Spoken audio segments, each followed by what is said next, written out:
I've written several books now. So I wrote for the British Computer Society in the UK last year. I wrote their Getting Started with Cryptocurrency book. I will be explaining things around, say, tax or the accounting treatment of crypto and the risks and the opportunities.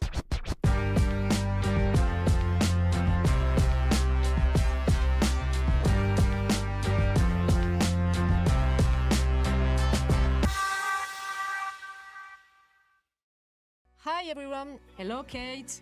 We are here in Two Crypto Media with Kate Baucherel, and we spent a few minutes together to speak with her and to know more about her.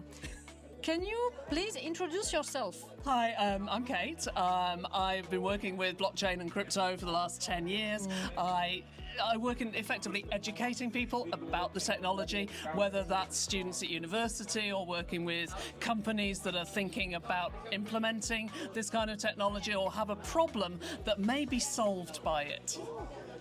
Thank you. And first question, what made you want to start writing about cryptocurrencies?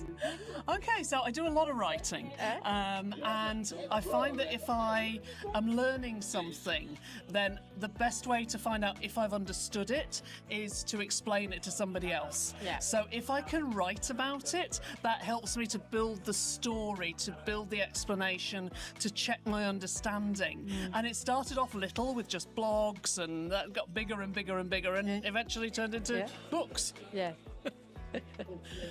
So I write. I've written several books now. So I wrote for the British Computer Society in the UK last year. I wrote their Getting Started with Cryptocurrency book. I have another book that is on the Harvard catalogue in the US, which is an MBA textbook.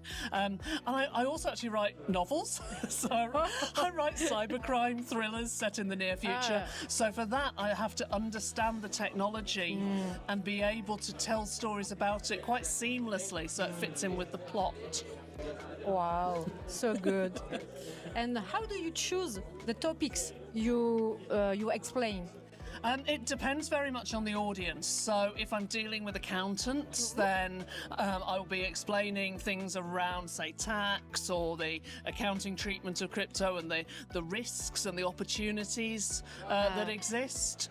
But I won't be going deeply technical. On the other hand, if I'm dealing with students, for example, I may be going deeply into the background, the technical side, the security of blockchain. Okay. And what's the most common myth or misunderstanding you hear about crypto? Well, I guess the obvious one is people going, crypto isn't taxable. And it is taxable. Pay your taxes. Yes, you must pay your taxes. Yeah. But no, seriously, the main question I always get is around sustainability. Yeah. So people conflate blockchain and Bitcoin and crypto and digital assets, and there is a myth that everything is Bitcoin and Bitcoin uses all the energy. And of course, this is a problem we've known about with Bitcoin since 2009.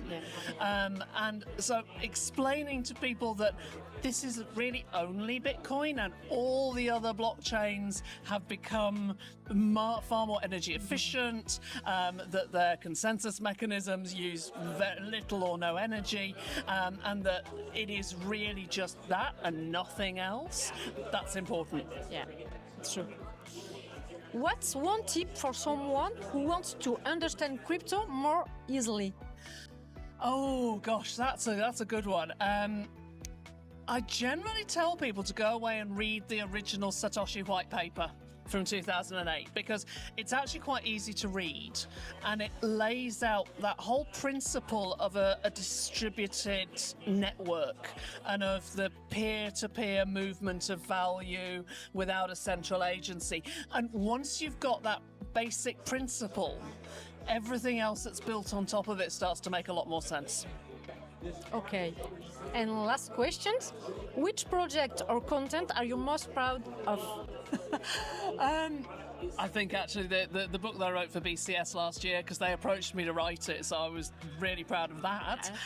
But also the challenge of having to make something simple, concise, and yet in depth.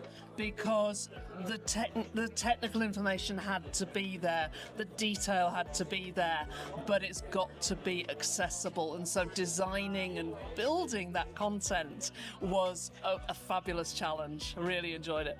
Well, thank you so much for being with us now.